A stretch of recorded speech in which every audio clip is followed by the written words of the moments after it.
Hello, আসসালামু আলাইকুম viewers, সবাই কেমন আছেন? আলহামদুলিল্লাহ আমি অনেক ভালো আছি। সেলিম ইউটিউব প্রফেশনাল চ্যানেল থেকে অসংখ্য ধন্যবাদ আমার এই ভিডিওটা ক্লিক করার জন্য। যারা আমার এই ভিডিওটা ক্লিক করছেন অবশ্যই সাবস্ক্রাইব করে দিবেন, নোটিফিকেশনটা অন করে দিবেন নতুন নতুন ভিডিও পাওয়ার জন্য। তো আজকে আপনাদের সামনে আমি যে ভিডিওটা নিয়ে হাজির হলাম, এটা হলো শীত পরে কতটুকু সুন্দর দেখা যাবে।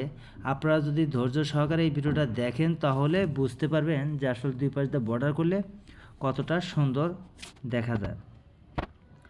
তো এখানে আমরা দুই পাশ দিয়ে কিন্তু কালো বর্ডার ইউজ করছি।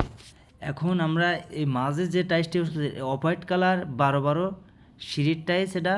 তো আপনারা আপনার জায়গার অনুযায়ী বুঝে কিন্তু আপনারা বর্ডারটা ইউজ করতে পারেন। যেমন আমরা এখানে বর্ডার ইউজ করছি 4 ইঞ্চি করে বর্ডার ইউজ করছি দুই পাশ দিয়ে।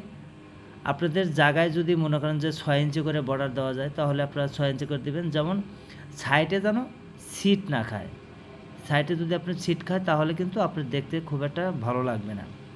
তো আপনারা 6 ইঞ্চি বর্ডার দিতে পারেন, 7 ইঞ্চিও দিতে পারেন, 4 ইঞ্চি দিতে পারেন, 5 ইঞ্চিও দিতে পারেন। তো আমাদের এখানে জায়গার অনুভাব বুঝে আমরা জায়গার মাপ আছে, আমাদের এখানে আছে ফিটের মতো জায়গা আছে, সেজন্য আমরা কিন্তু দুই পাশ দিয়ে 3 ইঞ্চি পরিমাণ বর্ডার করছি।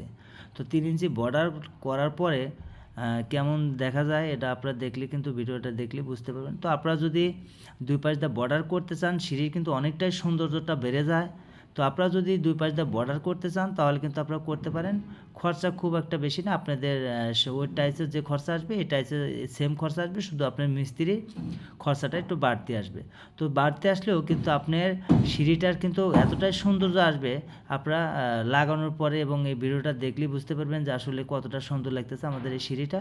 তো সবাই ভালো থাকবেন। সেলিম ইউটিউব অফিসিয়াল চ্যানেল থেকে অসংখ্য ধন্যবাদ ভিডিওটা ধৈর্য সহকারে দেখার জন্য।